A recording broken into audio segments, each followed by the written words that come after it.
There's real bad blood here. Canelo versus Triple G. September 17th, live on DAZN pay-per-view. Visit DAZN.com. This is Charlie Parsons for Boxing Social in association with Betfred. Delighted to have found the time to link up with my good friend, Mr. David Coldwell over Zoom. David, how are you? I'm not too bad, thank you, mate. How are you? Yeah, good, thank you. Good, thank you. It's a Saturday, not the ideal circumstances for me. I would have liked to be in London for Clarissa Shields against Savannah Marshall, sat ringside, but Yeah, you know, one of those things. Look, we will jump into it, and I think after this weekend, I'll be quite happy to have to stop asking people for their reaction to it all. But it has been a weird time for sport, and I suppose more specifically boxing, because it's not as easy of a sport to postpone. You know, these guys aren't salaried. Just your reaction. Obviously, we were at the press conference on Thursday, and then the press conference finished, and straight away someone come up to me and was like, we think the Queen's passed away or something. And Adam Smith and Ben Shalom were having meetings, and obviously then we found out that evening, and then wasn't until the next day that the fight was called off. But you know, these girls on the card must be absolutely heartbroken. Yeah, I mean, listen, first of all, I mean, it is a massive thing, the Queen. Yeah, it affects a lot of people's lives, and a lot of people have seen the outpouring of grief, and you know, there's a lot of people there that are devastated and upset at the news, and rightly so. You know, she's been, you know, the head not just of the United Kingdom, but Commonwealth and so many other countries have looked to her for inspiration and for leadership. But she's without coming across as cold. My feelings on this are that it is incredibly sad. It's a huge thing. It's our Queen. So there's a change of the guard. There's all sorts, and and rightly so. We should look to you know, if you want to look to mourn for her, remember her, commemorate her, all those kind of things, like you would look to when anybody dies that, you know, anybody you have feelings for that dies. You know, it's an emotional time, but also you have to look just like everybody else, whether, you know, your parents, your grandparents, whatever, everybody who's their death affects, you know, it affects them, but the rest of the world has to keep moving, and the rest of the world does keep moving. And the problem is, you're never going to be in the right, because some people who are staunch royalists and very, very passionate about it, they're never going to see your point of view, and it should be this, blah, blah. That's how it should be. It's protocol, things like that. Out of respect, you should cancel everything. This. Not a problem. I get the point of view because they're very, very passionate about it, but not everybody is. And also, you can still be upset about it, and you can still be like, oh, as we've seen with the cricket, where they've all like bellowed out "God Save the King," and so this is what I'm saying, is the other side is a case of where, okay, we will be respectful, we will sing the national anthem, we will, you know, observe a minute, 2 minute silence or a round of applause. We see it all the time, but let us get on with our lives, our livelihoods. There's a situation where I'm not even speaking about without disrespecting the guys that are on tonight's card, that were supposed to be on tonight's card.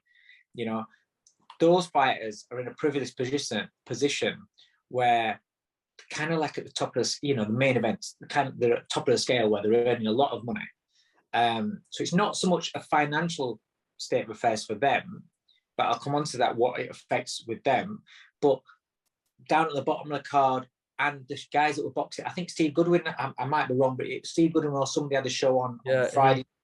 Mark Wilson had a show as well. I think Al Siesta was meant to have a show tonight. There you go. So these guys that are on small shows and things like that, they're giving everything to the sport and living on the breadline, and kind of like budgeting, trying to get to fight in order to get to the bigger purses. But right now, every fight they get is like that's their money that's putting them through the next month or two. And for that to be taken away from them, when we are in a situation where everybody's tightening the belts and a lot of people are struggling, that's their livelihoods. You know, you go to, I went to Meadowhall earlier on. You go to shopping centres, shops are open, fashion shops are open. I'm seeing pubs are open. Clubs, people pubs, going out people going out and having a pint, and nothing wrong with that. But all that kind of things are open, and so the people that are attached to those industries are all earning the money that keeps them sustained and keeps them, keeping the wolves at bay at the door. But these guys that are boxing, it's different to footballers that are salaried. Not knocking footballers, but it's a different sport. They're salaried. Everybody's salaried. Boxing, they're not. Coaches, they're not. The whips, the everybody's attached to the shows, they're not. And then the promoters as well. It costs them a fortune to put the shows on, and they guarantee they need these ticket sales to bring it back. I'm not talking about TV presenters, TV shows, promoters. I'm talking about the small old shows that were about to cancel. Well, Mark Nielsen messaged me yesterday morning, and it was a picture of his venue completely set up at York Hall, and then he got the call saying the show's off. Yeah, that must be so hard to take. Yeah, and it's financially it's crippling for him. I know, because I've been a small promoter. I have done that, so I know exactly how much that does affect you.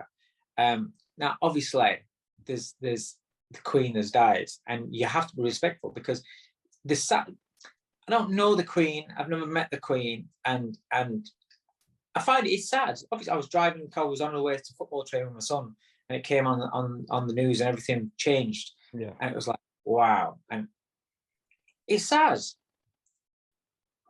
But I find it mostly because it's an old lady that's died, and it's the same as if I a lady on my street or somebody else died, or somebody else's nan's died. It's sad, mate. That you can't not, whether you're a royalist or not. It is sad, and you have to be respectful of that. But at the same time, as though you respect, but you can still be respectful, but go on with your daily life and with your earnings. But also the thing is, I think maybe it would be a little bit more of a easier pill to take if cricket and everything else was stopped. If nightclubs went open, I'm not saying they should do. I'm not knocking people at nightclub industry.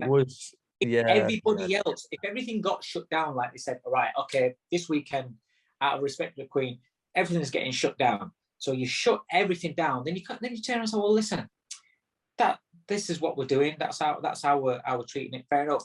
But to pick and choose what's going to be, and it seems like it's the Board of Control that's cancelled everything.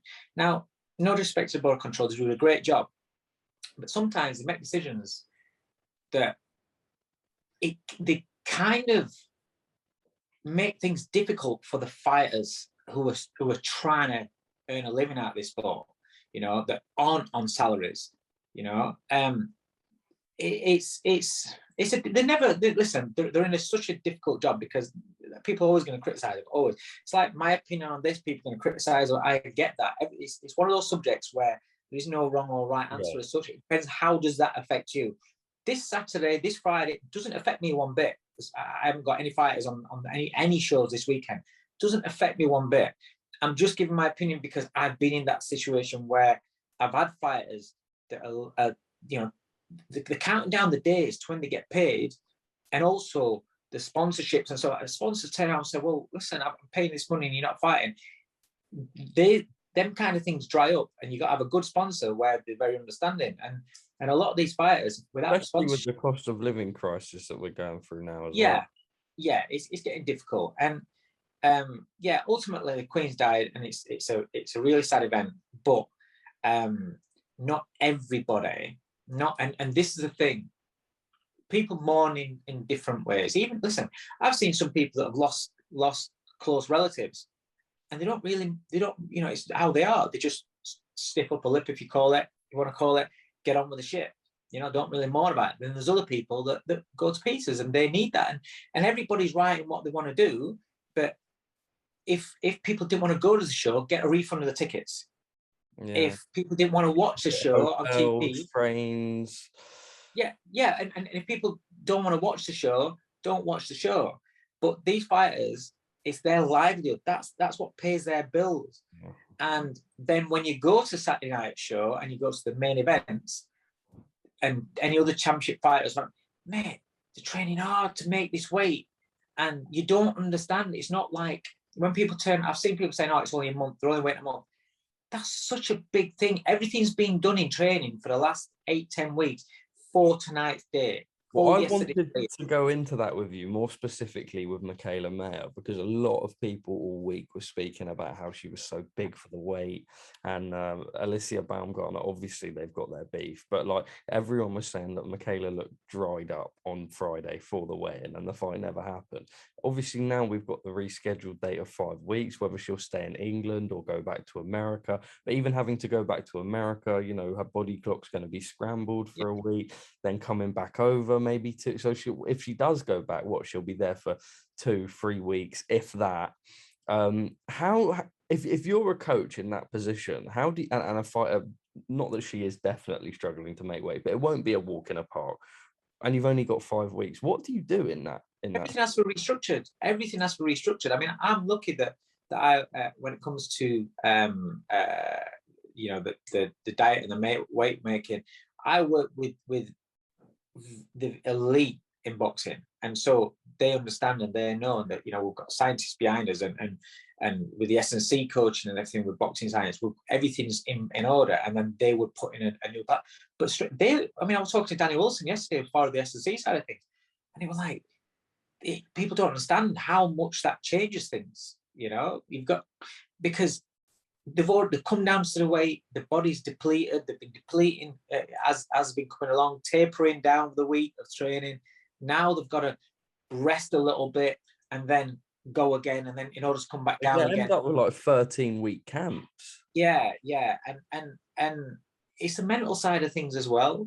But these Americans that have been coming over, and that's complete. What do they do? Do they go back, like you said? Do they go back home, suffer the jet lag, have to adapt training for that, and then come back? And then how it makes it such a. It's not just a case of, oh, you've only got to wait a month. It's what you're worrying about. It's only a month. It's not just about that.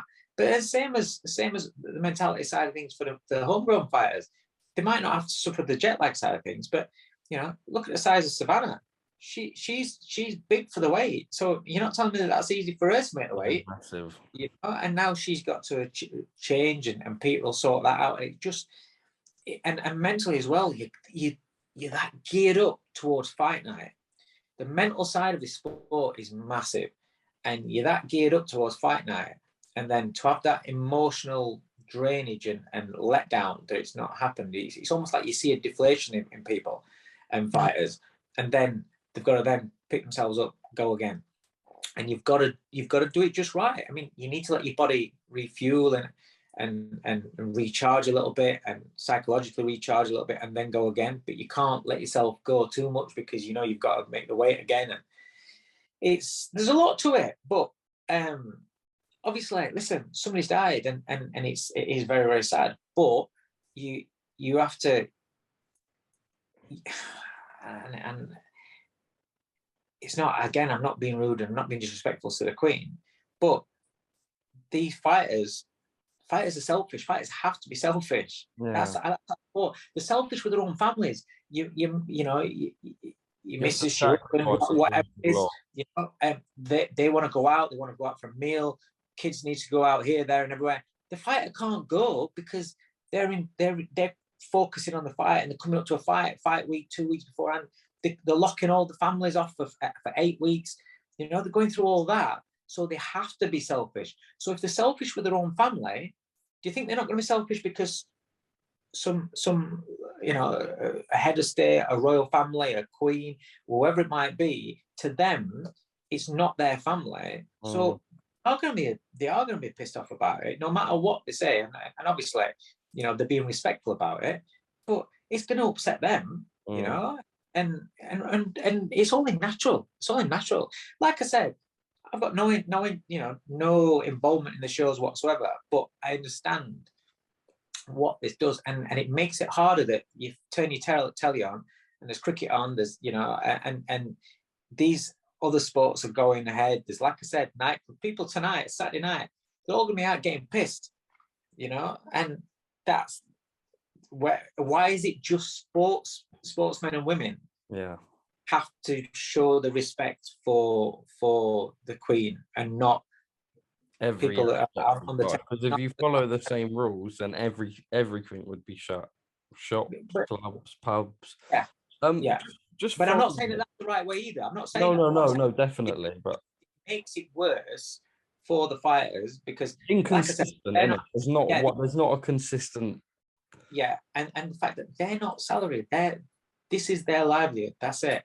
And you know, it's there's no wrong or right answer. Whatever opinion you have, there will be a segment of people that are on the flip side and going at you, and that's just it. But this is one of those that you have to see both sides of the argument, and I get it. I get the people that are staunch royalists and camping out for 10 days outside Buckingham Palace morning. That's what you want to do. Fair enough, but you shouldn't force everybody to mourn a certain way. And I'm sure the Queen won't want people being forced to be miserable and sad. Yeah. You know, I'd rather celebrate. Like, you know, like you said, boxing crowds when boxing and football fans, when the national anthem comes on, mate, that's a buzz. That's a tingle on your neck when they all start singing the national anthem.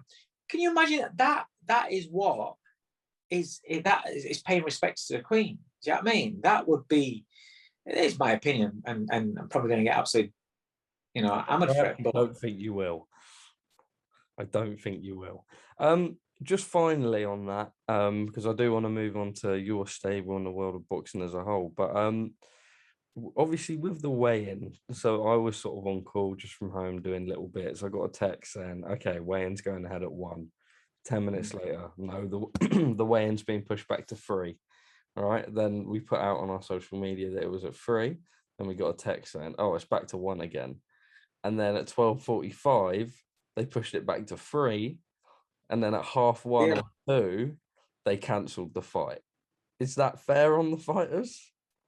I'll tell you what, there must have been some fucking head spinning backstage on that then, because it's the not like it was, it's the not knowing that. I wasn't aware of that. That's harsh when you're making weight. Listen, if you're making weight, it's not a doddle. It's not a problem. But also, whether even when you're making weight, it's not a doddle. You just want to get the weight out of the way because you want to focus on fight. It's that when you get that close to fight time, you've done the press conferences, you've done the head-to-heads and all that sort of stuff. You just want to get to fight time. So emotions are going and edginess is there, and if that's yo-yoing like that, then that is frustrating. But I just feel I feel sorry for all involved, whether it's whichever side of the fence you're on. But I'll look at it from the fighter's point of view, and it is harsh. It is harsh. Right, moving on. We will just touch on it briefly. Obviously, Jordan Gill has, you respond to this how you want. On Twitter, we saw that potentially there would be a fight with Kiko Martinez. What can you tell us on that? Kiko put out a post on Instagram saying, like, one of his trainers saying, like, one last hurrah or something like that. Just your reaction. I've spoke to Eddie about it. We've been talking about it. Everything's put in place about it. I'm just waiting on Eddie for the offer. That's all I'm waiting on. And then we'll see. But yeah, that's a fight, and that's a date that we're looking for and that we're looking at.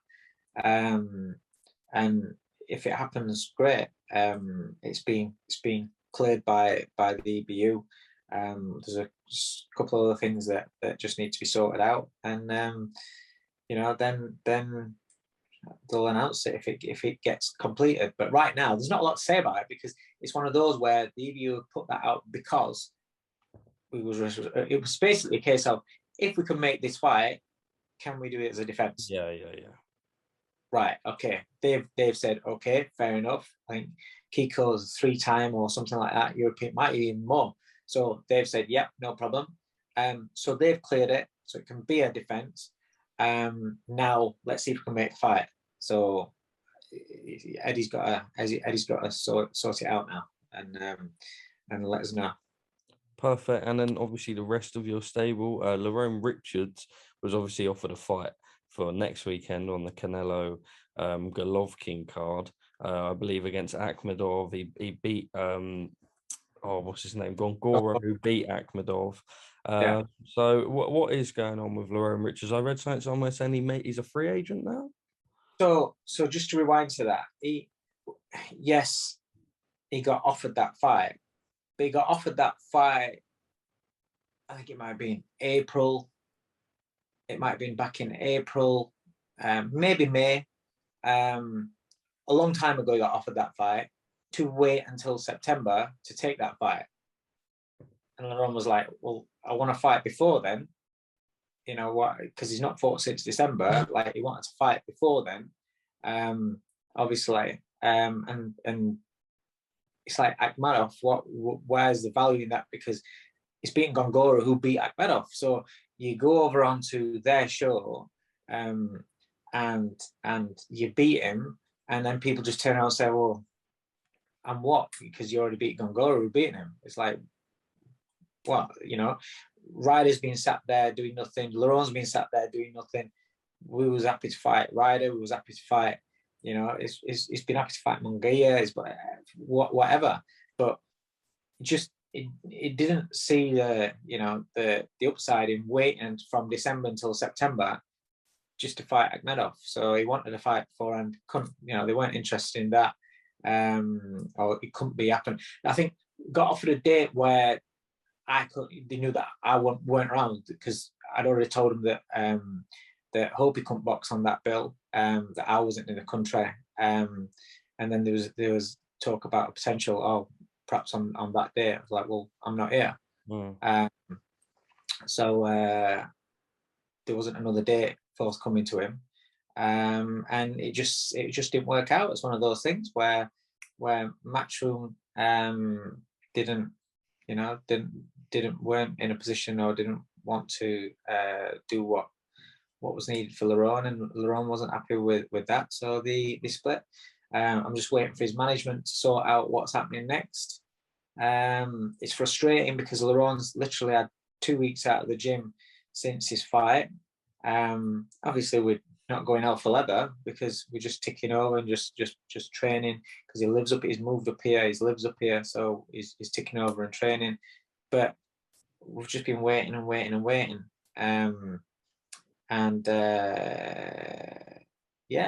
Nothing's been happening. So I don't know what's happening. I don't manage him, so I've got no pull or no say on that side of things. So I'm just waiting, and it's a frustrating time for both Larone and myself, because we're training away, working away in the gym, and there's nothing. But when he does get something, because everything works out eventually, and when it does, then you'll see there's more of a spiteful edge to him now. Sometimes you just have to look at the positive out of the negatives, and it's kind of like put a fire in Larone now. He understands now more. I mean, we've only had a couple of fights together, and me wanting to get that side of him from the start, but it takes a bit of time. Now I've got a lot of time, and you see it in sparring sessions, you see how he is, just his demeanour now. He's still fun and games, and still got the skills and slickness, but he will he'll punch with more spite now. It's not Mike Tyson yet, but he's got more spite about him now, and he understands now that it's not just a case of going in there and looking to outbox people. He wants to be more spiteful and hurt people as well. And then just finally from me, and I've said it to everyone I've interviewed about this week, I'm just finding it so tedious talking about the whole Tyson Fury and Anthony Joshua saga, because I've been doing it for, like, before I was full-time in the job. I was doing Zoom interviews, and I was asking, like, I remember doing an interview like well over 2 years ago with Anthony Crolla, and being like, do we see this fight happening? And we're in the position again. Tyson Fury, with quite a polite call out of Anthony Joshua. I think Joshua accepted the 60-40 terms for December the 17th. Frank Warren said that he had 3 days booked, November the 26th at Wembley, December the 3rd at the Principality, and then December 17th, I believe, at the Principality. Tyson Fury said he doesn't want to fight December 17th. That's the only date that Joshua does want to fight. We're not going to see it this year, are we? It's 60-40 when that offer came, and before AJ replied to it, and I saw 60-40, I was like, wow, gotta take it, great. But it was like he was calling out Usyk for December. AJ wants to fight in December. They've got a venue booked in December 17th. AJ wants to fight December 17th. Let's go. That's it. I don't understand what the problem is. You know, what? It's like I get Tyson's the A side and calling the shots, but if Tyson wants that fight, then it's not. He's not bowing down to AJ by saying, okay, December 17th. Well, they've got a venue already booked for December 17th, and you know, in your mind, you'll beat him November 26th, you'll beat him December 3rd, you'll beat him December 17th. It makes no difference. Yeah. And you know,